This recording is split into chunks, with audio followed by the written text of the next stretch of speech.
Hey, guess what day it is? Guess what day it is? It's Monday. It's Monday. It's Monday. And I'm trying to get my chair to behave, but it doesn't want to. My hair's wet. Hope it's not too off-putting. Let's see if you guys can hear me. Give me a momento and we will start. Anybody else going down the Taylor Swift pipeline these days? I've been on it all week. I'm listening to her new record. I'm watching reactions. And let's look at my channel. And let's open it up. Open up this stream. Here's what we did yesterday. This is Sophia Lee. Home. Okay, we're live. There we are.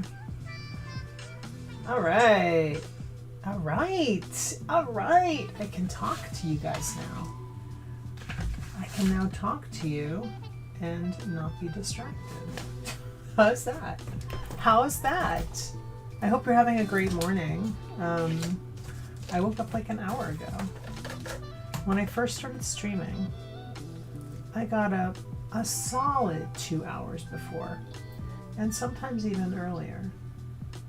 And lately I've been really tired. I think it's the change of the seasons. I mean, it might have nothing to do with the fact that, like, I don't know why I put it in the context of when I first started streaming. I think it's the change of the seasons that's making things harder in the morning now. But it's not hard. I got a good night's sleep and everything. And I made my coffee, so yay. So let's do this. We have Olivia Shakespear today. And I'm going to tell you right off the bat, really hard to find quotes for her. I'm actually questioning at this point why I picked her, because really hard to find quotes for her. I found one. I didn't open her book and look through it. I have done that for some of these authors. I think the biggest sticking point that I've had this Inktober with creating my own Inktober list has been picking a topic that you have to dig to get. You really have to dig to get these quotes sometimes. And I'm glad I'm doing it. I'm very glad I'm doing it, because I want them to have more, recognition, and I want, they deserve to have more of a platform. We need to know about these women. We need to learn from history and learn about all the things that were going on in the 18th and 19th century and the things that they were writing in reaction to and all this. So that's important, because it helps us to understand the time, or to, I guess, if not understand it, to acknowledge and understand what was going on, like whether or not you agree with things or not. I mean, right? Women's rights have been and continue to be, not equal. So that's, that's a huge part of everything. So, and it's interesting to think that they would write about, were directly related to their day-to-day life experience. So that gives you a really interesting window into, the culture at the time. And some of it is not that far removed from where we are today, which is kind of frightening. Anyway, I couldn't find Olivia Shakespeare on our favorite quotations by women website. She wasn't here. I did find her on Wikipedia. Is she on Goodreads? Oh my gosh, I thought that I found her on Goodreads, but only like one book. Maybe I didn't. Did I? I thought I did. Let me look her up again. I think I did. But you know what? Yesterday I was doing a lot of Olivia Shakespeare and W.B. Yeats. Okay, Olivia Shakespeare. These are, oh, there we go. Beauty's Hour of Fantasy. So, oh, and she wrote this one too. The Beloved of Hathor, the Shrine of the Golden Hawk. So this is, looks like a book that she wrote with somebody else. And this is a book that I've only heard that she wrote, but there's another name there. Oh, editor. Okay. All right. So we know that she has that book, Beauty's Hour of Fantasy. Let's go to Wikipedia and read a little bit about her. Well, first, actually, let's go to YouTube so we can see what the quote is today. Okay, bear with me. I know this is a wildly huge quote, and these quotes, they don't like necessarily make sense like on their own, you know? Because every quote I've seen of hers is like been picked from, it's been picked from writing, from a group of writing, and like a bunch of, where did I find her? Where are her quotes? This is not her. I did find her quotes someplace, but it was very hard to pick through them, so I just kind of grabbed, I was actually doing a lot of quotes at the time, and I was like running into this left and right. I was running into, it's trouble finding like cherry pickable quotes. So I grabbed one that I thought that I could work with. So here's the one that I thought I could work with. I had passed through many deaths since that night when she had been born in all her beauty. For is not every step we take in life a death in the imagination? So I liked, for is not every step we take in life a death in the imagination. And just to address the quotes here, for every step we take in life a death in the imagination part, I think that's how it's written in the book. I believe that I should have taken this, the first quote mark off and this last quotation off, but those two should stay because she was quoting. This quote was taken from her book Beauty's Hour of Fantasy, and that quote, that quotations is in the book within that quote, so that belongs. Did we need to explain that? I don't know, but I did. Yeah. So I had passed through many deaths since that night when she had been born in all her beauty. For is not every step we take in life a death in the imagination? It's like sometimes you have to really like roll these quotes around in your brain a little bit to like put them into a, like defrag and like put them into a place in your brain so you understand what she's trying to say, because the language is like beautifully written but very wordy, and it's like written like, it's written like a string that's got like lots of knots in it. You know what I mean? So but I like it. I like, for is not every step we take in life a death in the imagination. So I think we'll do that today. And I'm struggling with, not struggling. I'm grasping for straws, I'll say, for imagery for this. Is not every step we take in life a death in the imagination?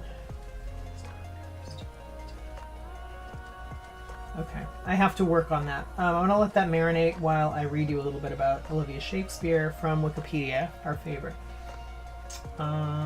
Where's Wikipedia? Elizabeth Jenkins, wait a minute. Sophia Lee, no. I just had her up and I don't know where it went. Olivia Shakespeare. Let's go Olivia Shakespeare. So when you do some Googling on Olivia Shakespeare, Her last name is Shakespeare, except without the E, like William Shakespeare. So you're going to get a lot of that. You're going to get a lot of overlap, just to let you know. I'm going to have a little sip of coffee, and then we're going to go in, okay? Thank you. Thank you for your patience. Thank you for your patience. Please stand by. Okay.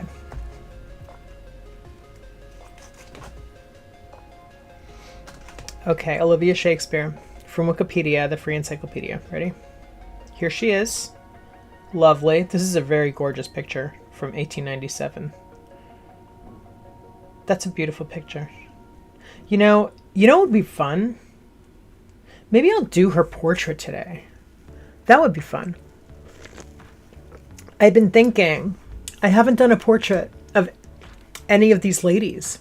And that would really be fun. And it would, that would give me something to be excited about in terms of the visuals, because I'm a little bit drawing a blank, if we're being honest, and I'm sure you can see that.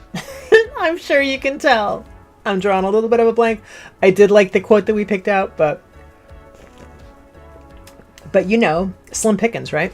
Okay, Olivia Shakespeare, née Tucker, 17 March 1863 to 3 October 1938. Ooh, my mom was born in 1937, so she died a year after my mom was born.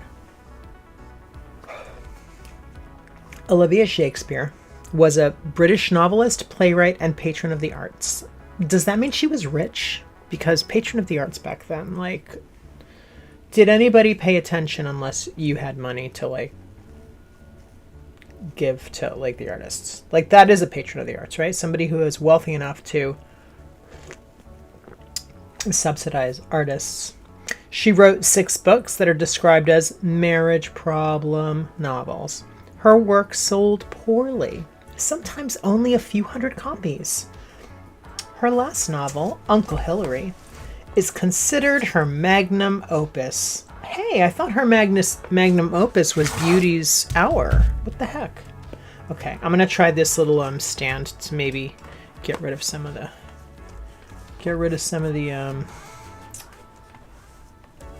the above halo light. Okay. Her last novel, Uncle Hilary, is considered her magnum opus. A magnum opus is like your be-all end-all masterpiece. But, you know, just because I am an overly curious person, really not overly, right? There is no such thing as an overly curious person. Maybe, I don't know, but I'm an overly curious person, and that's okay. It's a masterpiece. Latin for great work, or chef d'oeuvre, French for master of work, is a creation that has been given much critical praise, especially the ones that is considered the greatest work of a person's career, or a work of outstanding creativity, skill, profundity, or workmanship. Okay, great. And we knew that, but we just wanted to see what Wikipedia was going to give us. You know, because they link things. They're always linking terms, and I want to connect the threads, you know? Okay. Coffee again. One more sip of coffee. Okay, let's do this.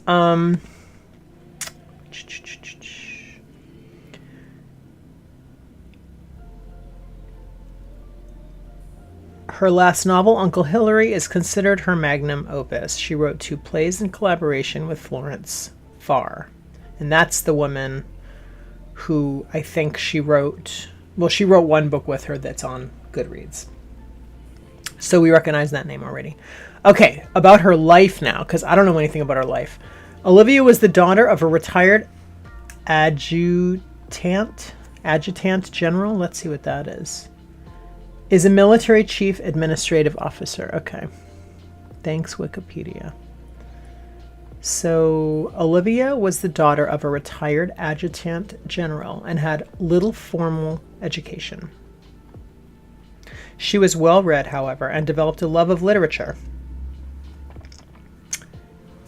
In 1885, she married London barrister Henry Hope Shakespeare. and in 1886 gave birth to their only child, Dorothy. 1886. So if she was born in 1863, 1886, she was 23 when she had her child. In 1894, and she was 22 when she got married. In 1894, her literary interests led to a friendship with William Butler Yeats that became physically intimate in 1896. So she was 33. He declared that they had many days of happiness to come.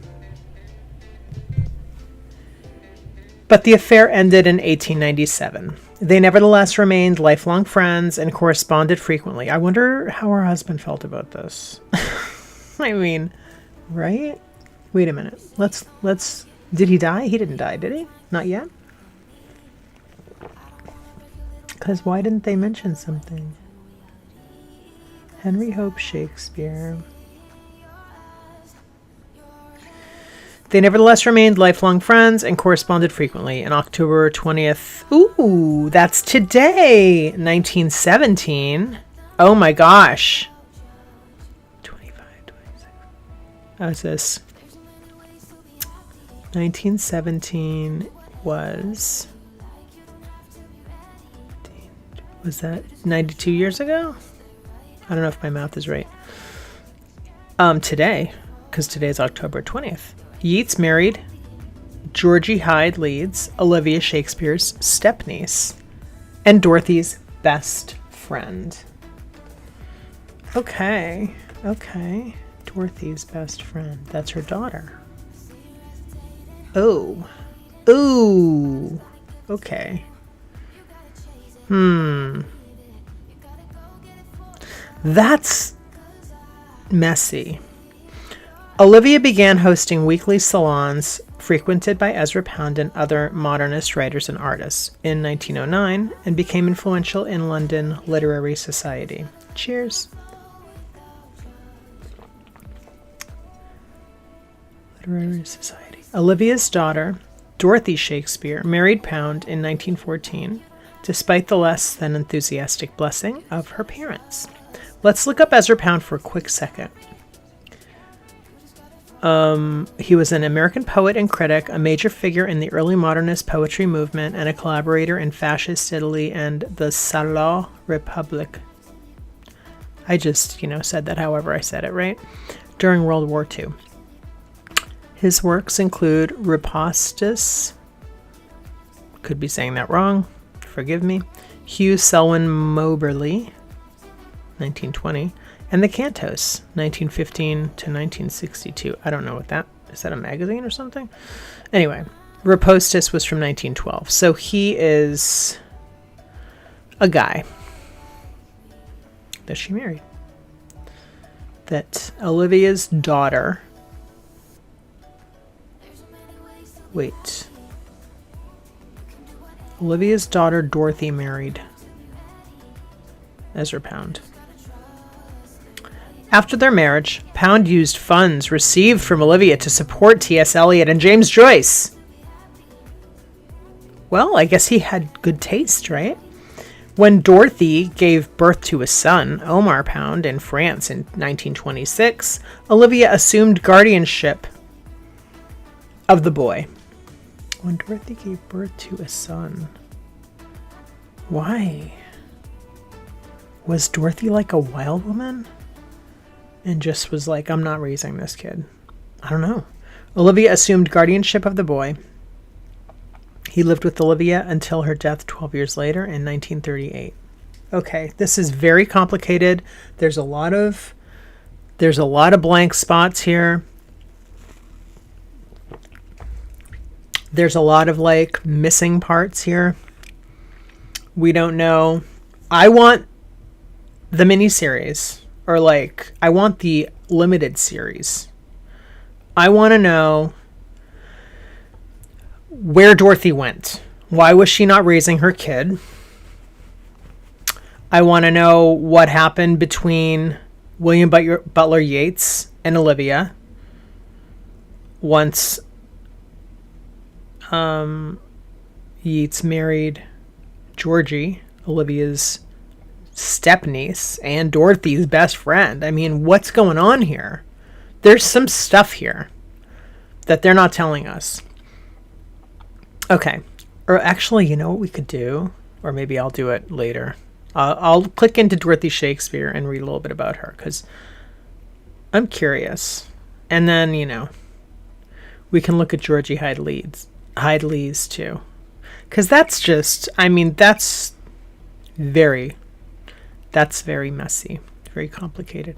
Early life and marriage. Olivia's father. I'm getting way too into this, right? I'm getting into the drama. Early life and marriage. Olivia's father, Henry Todd Tucker, was born in Edinburgh and joined the British Indian Army as an ensign at age 16. I wonder if that means like he was in the reserve or something. I could just click into ensign and find out, right?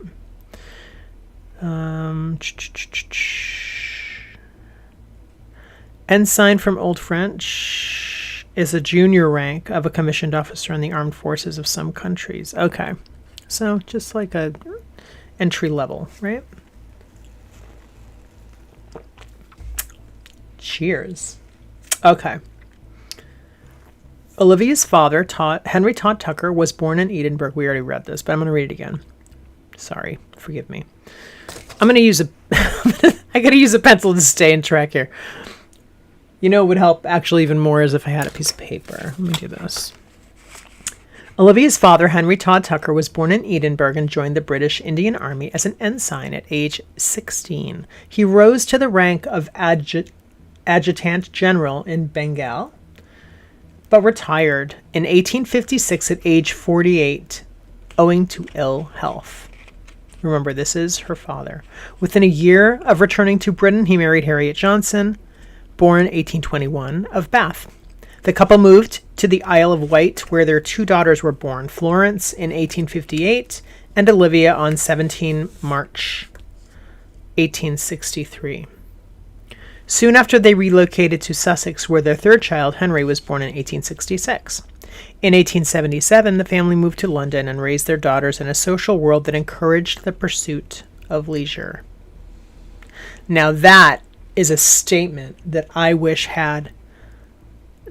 was in blue and that I could tap into and read on Wikipedia. What do they mean by pursuit of leisure? Because I want to know.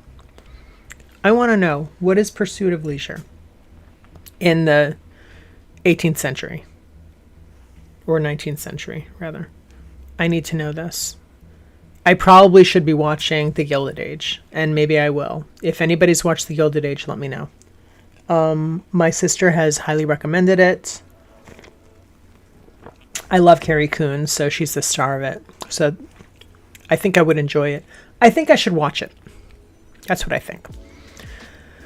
Okay. But I think Olivia absolutely needs her own series, limited series on Netflix or HBO. Olivia often visited her many Johnson relatives in the country. Who's Johnson? Where are we getting this Johnson name from? I'm losing it because I'm reading, and sometimes when you read, you're not. Okay, Harriet Johnson. Thank you. Okay, her mother. Olivia often visited her many Johnson relatives in the country and became particularly fond of her cousin, Lionel Johnson, the one of many uncles and cousins not to join the military, who went on to become a poet and friend to W.B. Yeats.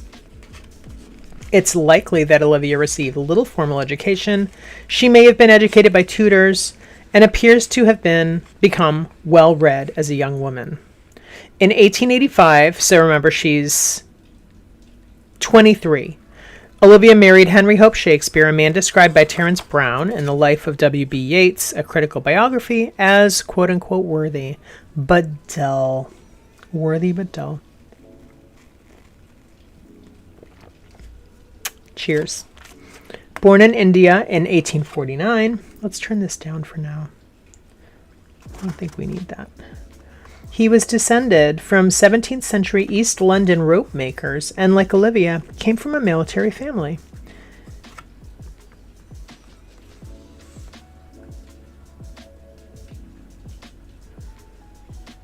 I'm just absorbing what I just read. Excuse me. Give me a minute. Henry had attended Harrow, studied law. I'm just going to quickly plug my phone in to make sure that I continue to have juice. Hold on. Sorry. Okay. And I'm going to move over there. Keep an eye on my phone. Okay. Henry had attended Harrow, studied law. Harrow is a law school. Obviously, contextually, I'm just going with it. I've been doing a lot of it, and it's slowing me down. So, joined a law practice in 1875. The couple married on 8 December 1885. Wait. Okay. He joined a law practice in 1875. I want to know how old he is, actually. Is he, like, much older than her? I don't remember. Oh, he was born in 1849. Okay. Ooh, yes. Okay. Okay. He was born in 1849. Okay, so let's just say 1850. 75, 85. Okay. So he's 35, she's 23. Okay. So keep that in mind, because that matters, age. At that age. Sometimes age, in my opinion. Sometimes age is an issue. Sometimes it's not. It's kind of like the younger you are when you're younger and then you're with a little bit of an older person. Dynamic's different, you know? Anyway, that's neither here nor there to our story. She was 23. He was 35. He was an established lawyer. Honeymooned in Boulogne in Paris. Boulogne. Is that Italy? Bologna? Boulogne-sur-Mer is France. Coastal city in northern France. Okay. So they were in France. Olivia's father endowed them with a comfortable income in the form of a trust. 9 months after the wedding, their only child, Dorothy, was born. On 14 September 1886, Olivia soon realized that the marriage was devoid of passion. Yeats biographer Alexander Jeffers writes, She was unself-centered, unselfish, deeply imaginative, and sympathetic, and until she met Yeats, she seems to have accepted the fact of her unhappy, loveless marriage. Shakespeare dissolved his legal partnership in the late 1880s. His partner may have been embezzling from clients' trusts and formed his own practice. So he got out of a bad situation. Sounds like he was unscathed. I mean, he didn't do hard time or anything.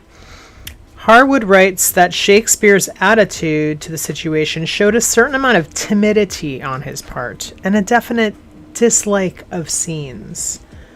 I don't know what dislike of scenes means, and it certainly means something because they did quotation marks around it, but maybe it's a term from those days to mean something else. You know what I mean? How different times have different terms. The language. Ooh, it's pouring out. Ooh, it's spooky. Perfect for this. Not that this is spooky. We're not like in a spooky arena right now. We're in a very drama arena. During this period, Olivia moved from socializing with military wives to literary women. Valentine Fox, unhappily married to a Kent brewer. And Pearl Craigie, a divorced American writer who published as John Oliver Hobbes. That's obviously... I should have known and, fully, absorbed this before I started this project. But a lot of these women wrote as men and used men's names or names that sound like men, for their writing. Friendship, W.B. Yeats. On 16 April 1894... accompanied by Pearl Craigie, Olivia attended a literary dinner to launch the Yellow Book. Ooh, the magazine! And was seated opposite. Let's look at the Yellow Book. I want to show you this. See, there's Aubrey Beardsley artwork right there. This is like... This would be interesting to look at. The Yellow Book, a British quarterly literary periodical that was published in London from 1894 to 1897. 3 years. 3 years only. Okay, let's look at significance. It was a leading journal of the British 1890s, to some degree associated with aestheticism and decadence. The magazine contained a wide range of literary and artistic genres: poetry, short stories, essays, book illustrations, portraits, and reproductions of paintings. Aubrey Beardsley was its first art editor, and he has been credited with the idea of the yellow cover, with its association with illicit French fiction of the period. He obtained works by such artists as Charles Cotter, blah, blah, blah, blah, blah. Okay. The literary content was no less distinguished. Authors who contributed list. Though Oscar Wilde never published anything within its pages, the journal was linked to him because Beardsley had illustrated his Salam, or Salame, I'm not sure how you say that, and because he was on friendly terms with many of its contributors. The magazine is also alluded to across his literature. I think this is important because the Yellow Book was like a cultural milestone of the time. I mean, I can say this because I think Aubrey Beardsley was just this is subjective. But clearly, like, the Yellow Book thread is threaded throughout some of our Gothic writers. And his work is extremely influential, and he is very underestimated in the realm of illustration and this, graphic illustration, I should say. Yeah. But, that's understandable because a lot of his stuff was not for everybody. Okay. Yeah. You can Google him to find out more. I don't need to go into it right now. But let's go back to our lady, and we're already at 10:41. We're having so much fun today chatting about this. I can speak for myself. But I hope you are. Let's see. Okay, so she met Yeats at a Yellow Book dinner. The two were not introduced that evening, but Yeats, probably through Lionel Johnson, who became destructively drunk at the dinner, inquired about the woman seated opposite. Yeats was deeply affected, later writing his memoirs of the encounter. I noticed opposite me a woman of great beauty. She was exquisitely dressed and suggested to me an incomparable distinction. So I guess that's how he noticed Olivia. Soon after, Olivia attended a showing of The Lands of Heart's Desire and found herself moved by the performance. She wanted to meet the tall and black-haired poet and asked Johnson to invite Yeats to tea on May 10th, 1894. Adding in her handwriting to the invitation, "I shall be so glad to see you." In his memoirs, Yeats referred to her as Diana Vernon, writing, "In this book, I cannot give her real name. Diana Vernon sounds pleasantly in my ears and will suit as well as any other." They quickly established a strong friendship, with Olivia listening sympathetically to his obsessive love for Maud. When Yeats later described their friendship, he wrote, "I told her of my love sorrow. Indeed, it was my obsession, never leaving my day or night." Oh. Writing in The Last Courtly Lover, Gloria Klein suggests Olivia and Yeats began a friendship based on the discussion of literature and his willingness to review her work. Okay. All right. This is fascinating. This is like its own live stream or more. There's a lot going on here, and they are definitely going into a lot of the drama. And I'm so here for this, but we have to draw right now. So I'm going to have to hang up our exploration of Olivia Shakespear and W.B. Yeats, and for now, maybe we'll come back to this. Maybe I should do like a series of, I mean, this is like fascinating stuff. And like, why are they not making a limited series about this? Somebody needs to do this. There's so much material here. And like, it's been that way with like about half of our ladies. And it's funny too, because going through all these women that I'm doing their quotes this month, some of them, it's incredibly hard to find, or there's not a lot of documentation about their life. And it's funny because I get that. I mean, do we really want our life blared out on the internet? Do we really want, you know, all the little infinitesimal details of your life? Like, people don't need to know that, or whatever, you know, or who cares? Who would care, right? It's not that interesting. But so much of this is like inner life stuff, and it's fascinating. Like, I don't know. I think I'm having a trouble right now getting my words out, but I find it fascinating. It's fascinating. And I want to read more about it. So why can't I get Siri to just read this page for me? Because I don't have my iPad set up to do that. So I'm just going to go in and do the quote. And I'm thinking that will be good because that's where our whole goal is here. But I'm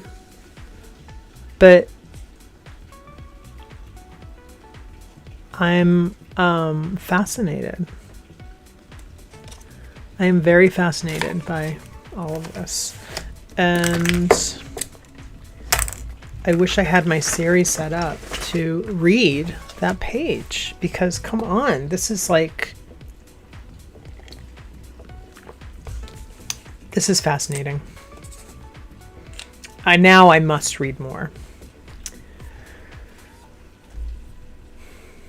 Okay. I had passed through many deaths since that night when she had been born in all her beauty. For is not every step we take in life a death in the imagination?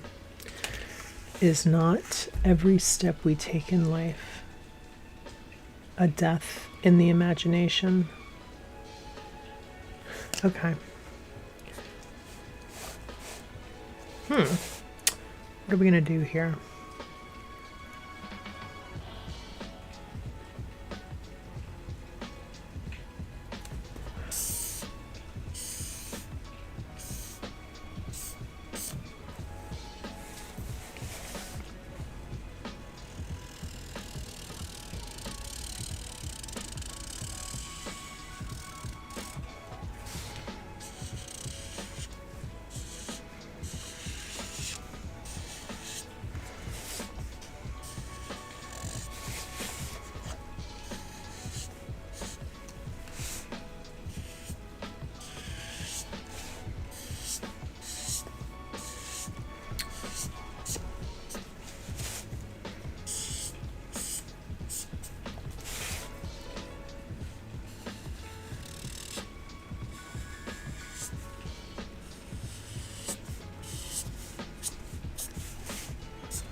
Okay. How odd that this is actually the shape of an egg. And this is like something about a birth. Weird. Okay. That's okay. We're all good. But I did make this shape. I did make this shape on my paper. I wanted to make a frame. I wanted to make some sort of a frame to do my quote in. I will say, switching gears to talk about materials for a minute. Inktober is interesting because I am somebody who, you know, I don't like to get bored.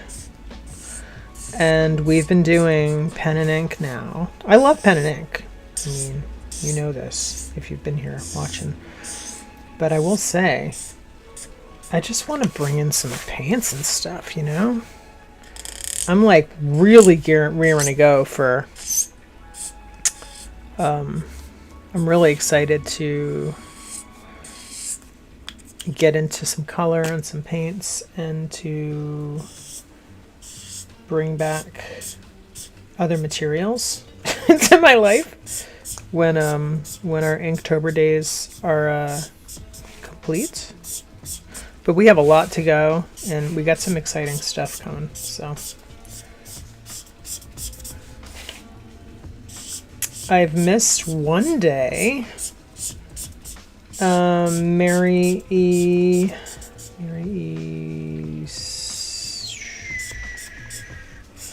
I forget her name, but I think it was day 16 I missed. So she's going to go... I had to cancel that stream. And she is going to be put at the end. So that's what's going to happen with that. So when I have to cancel, I put the prompt at the end so as not to disrupt the other, you know, numbers, the schedule. But I also added Nora Zeal at the end, so we're gonna have an additional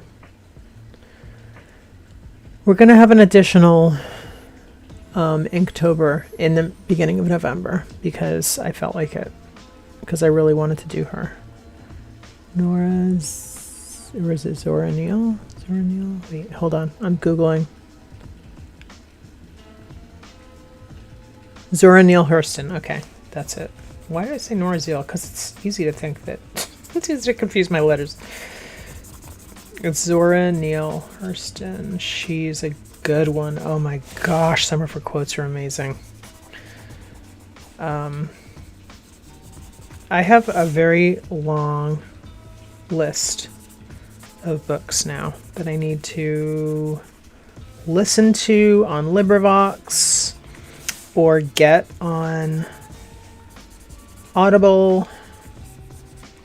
Biographies that I want to listen to, or well, probably Audible is like the best because I like to just listen to stuff. I like to just listen to books sometimes. It lets me do other things at the same time. So, and I'm really good at like buying Audible books and then not listening to them. So I have a huge Audible book library. I have a huge library on Audible. And I have a lot of credits built up on Audible. So, all right, let's do this. Let's do our quote. I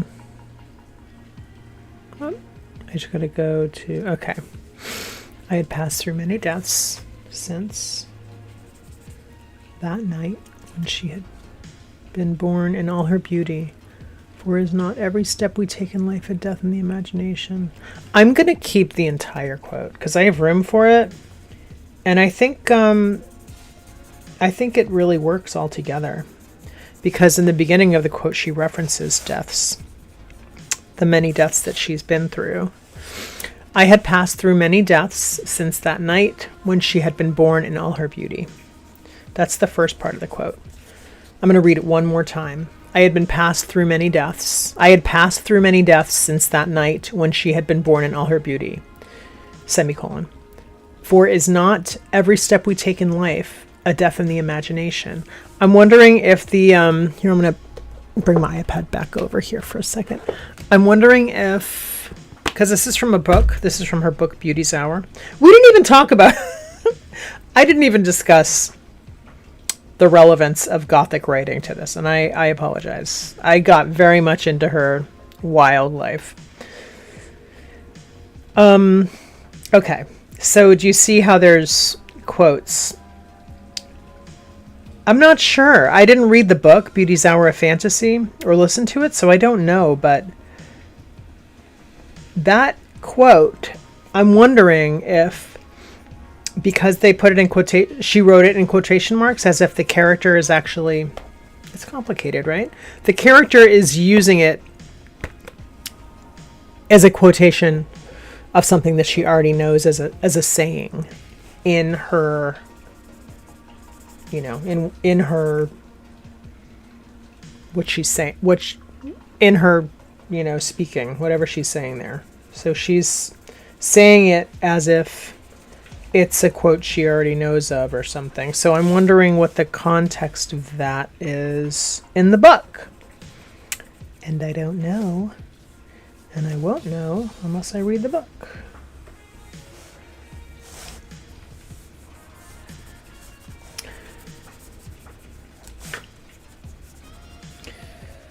So I have just a gigantic reading list after 2.5 weeks of this. What's happening? 3 weeks almost, right? We're already on day 20. Okay. So I like the spookiness of this weird little tunnel like cave thing that I've created here to write the quote in. I'm going to just go in. Let's go in with our weird ink pen. Oh, it's not really a pen actually. It's just it's like a dropper. See? It's just like a dropper. This is an Ecoline. It's like a, you can use this thing to refill your pens with, or you can fill it with acrylic paint, and then I could have a lot of fun just finger painting with this, which I am not going to do right now, but I could. I am going to move my ink around though here, because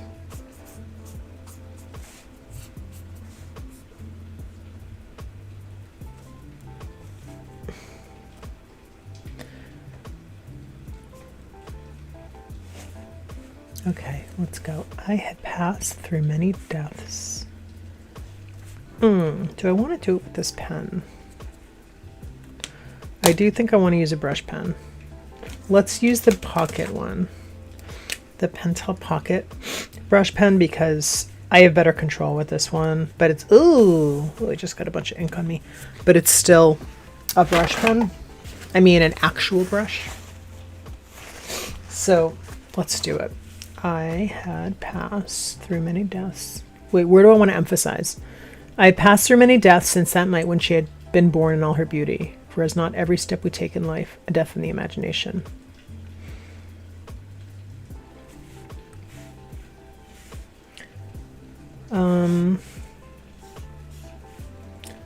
I had passed.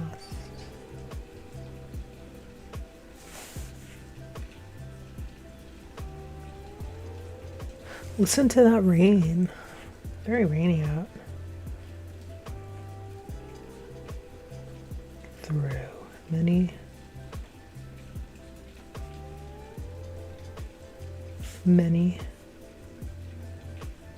and yes, I'm scrunching my words. My words are a little scrunchy. That's because I have a lot to write and I don't want to run out of space. Excuse me. Many deaths. I think I'm getting ink all over my arms. Yes, I am.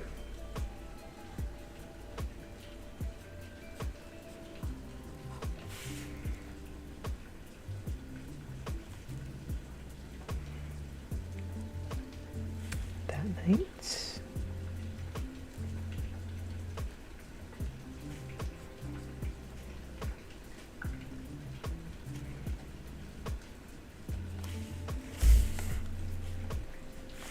When she had been born. I'm going to do a staggery thing like this up here.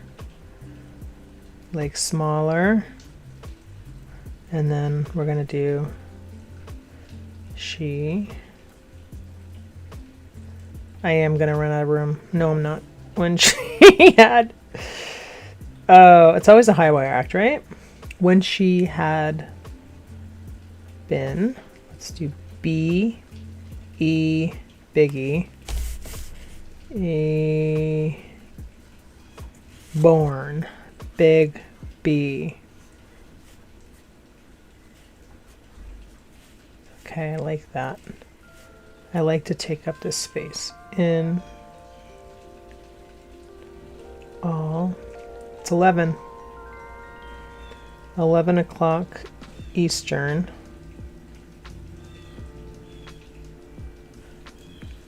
Time AM. In all her beauty. Oh, wait a minute. In all her beauty. How do we want to do this?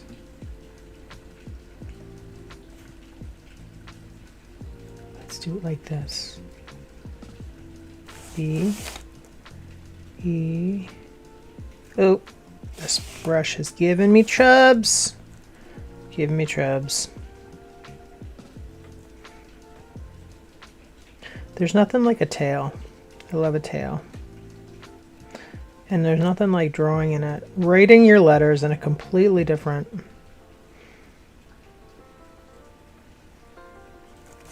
There we go.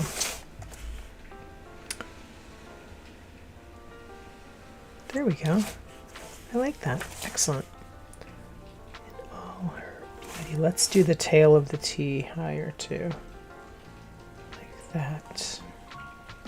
Oh, didn't mean to do that. We're almost done though. I guess it wasn't such a bad thing that we spent so much time on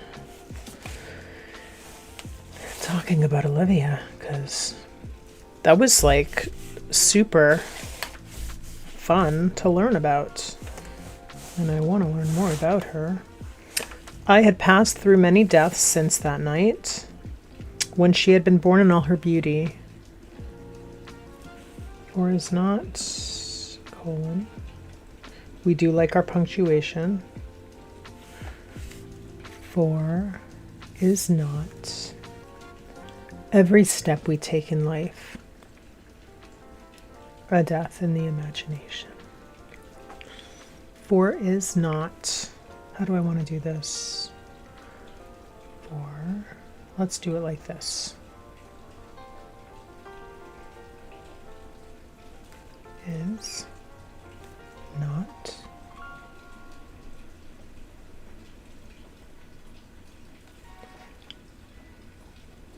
every step we take in life. Okay. Ooh. Do I want to...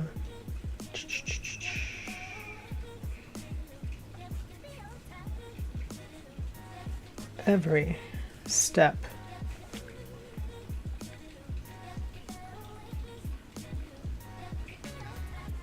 we take,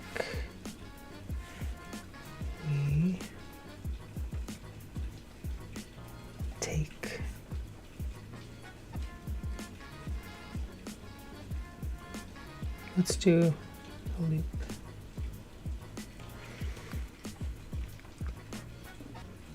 For is not every, let's make that V a little sharper. Every step we take in life, a death in the imagination. I like that. I think it makes sense. To me, it makes sense.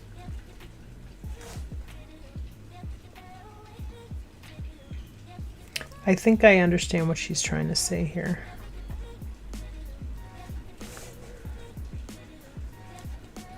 Don't ask me to explain it, because it's having a hard time doing that. Oh my God, what did I just say? Have a hard time doing that. A death, that's what I'm trying to say. She's the writer. A death in, let's turn that into an I. The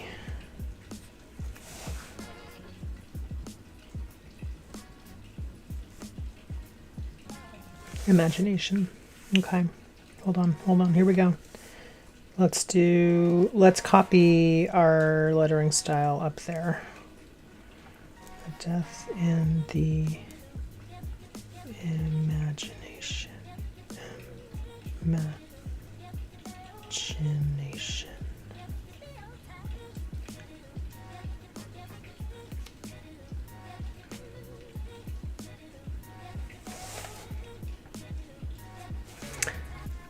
I need more ink. Where's my ink at? Where's my ink at? Where's my ink at? Let's use this pen instead. This pen has some juice in it. I just refilled that other pen. Why?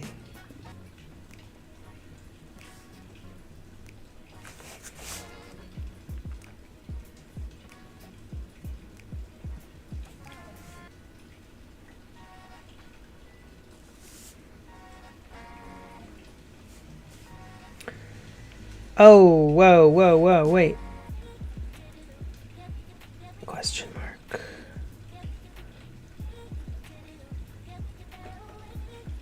Oop.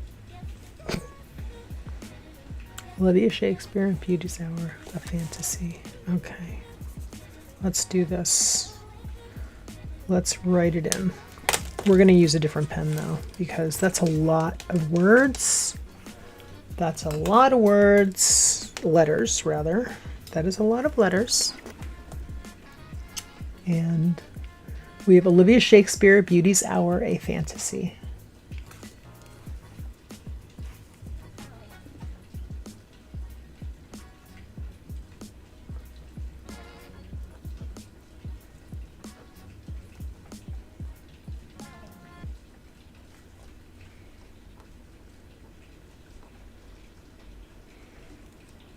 Olivia Shakespear. Oh, wait. I was going to do a portrait of her and I didn't. Darn. Darn it. No portrait. Beauty's Hour, a fantasy.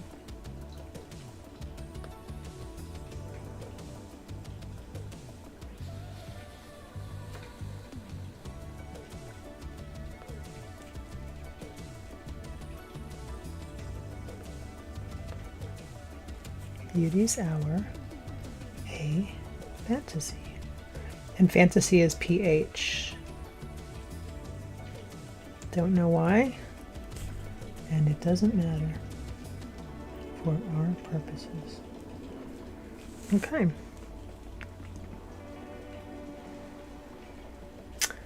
I had passed through many deaths since that. Have I said that enough times for you today? Have I said this quote enough times today? I think I've said it probably 200 times. I had passed through many deaths since that night when she had been born in all her beauty. For is not every step we take in life a death in the imagination?